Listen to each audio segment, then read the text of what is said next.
Hello and welcome back to Sandras Week. This week has been a pretty okay week, I would say. I have started to think a little deeper about certain things and also done a 7-day meditation before Easter.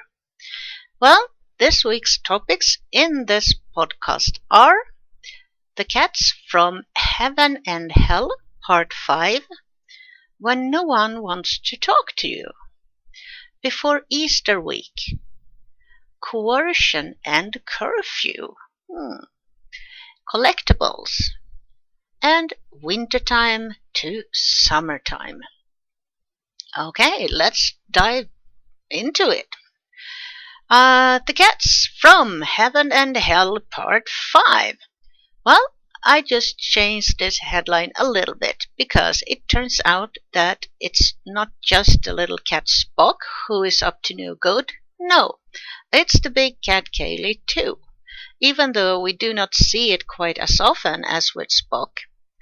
Kaylee has started waking up around 4:35 a.m.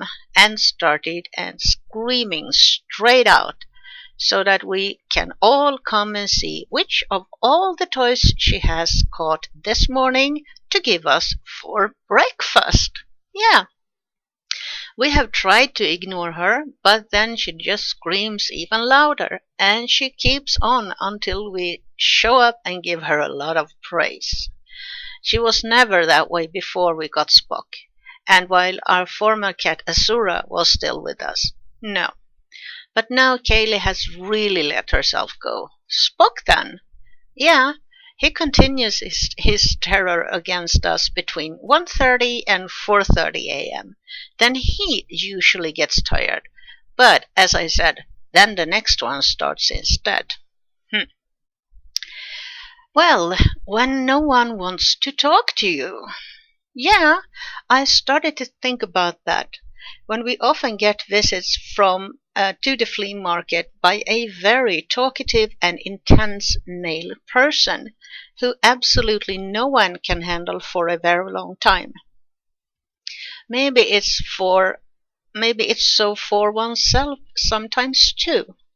Even if you want to talk yourself, but no one seems to want to talk back to you.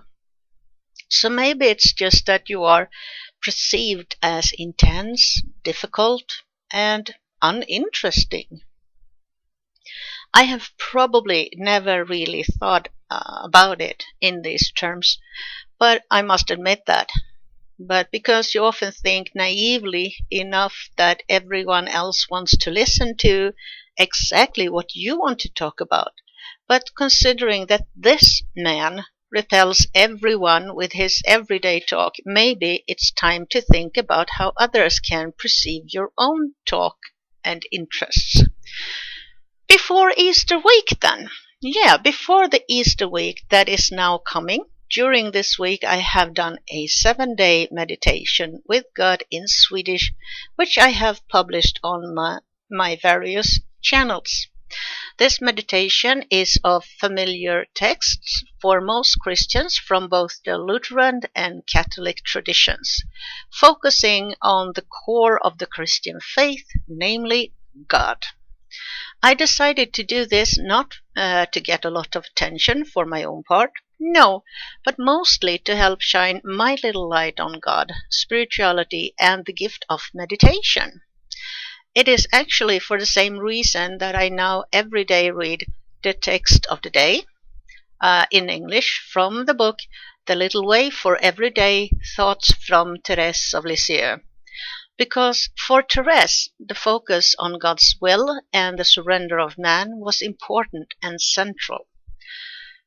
That what you do out of love and surrender, not to gain fame and be exalted. All right, from one thing to another, coercion and curfew. Yeah, right now there is a lot of talk about different kinds of coercion on the part of the government here in Finland. Coercion about mouth protection and whatnot.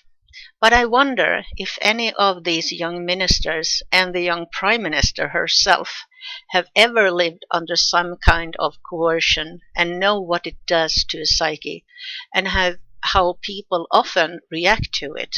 I don't think so. And if anyone by chance actually has done that, then they must be so terrified of free will, so they don't dare do anything else. For me personally, and many others I know, coercion has the exact opposite effect from what is desired. There will be a bit of this with do not walk on the lawn. What do you think happens? Yeah, people walk on the lawn just because. In other words, it does not work. And this by forcing people to wear mouth masks. Hello. What happens if you have difficulty breathing, for example? Is it better to faint as long as you have a mouth mask? It's crazy. Then we have that thing with the curfew. Well, please, someone. This is what I associate with war situations, aircraft alarm, and gas attacks in a war zone.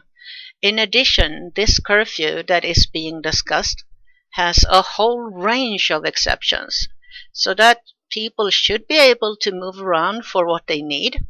Yeah, good. But why have a curfew at all then? I am so mad about this, you wouldn't believe. All right, something more nice and fun. Collector items. Yeah, collectibles are not something you think about so often, I guess, but it is something that has come up this week. And when I have thought about it a bit, I have figured out what I would collect if I were to take up this hobby. Smurfs. Yeah, Smurfs. I played with them when I was little and became so fascinated by these little blue cute characters with their own very specific personalities. No one was the same as the other in any way, except then that they were blue. And the last thing I have on my mind for this episode is wintertime to summertime. Yeah, here we go again.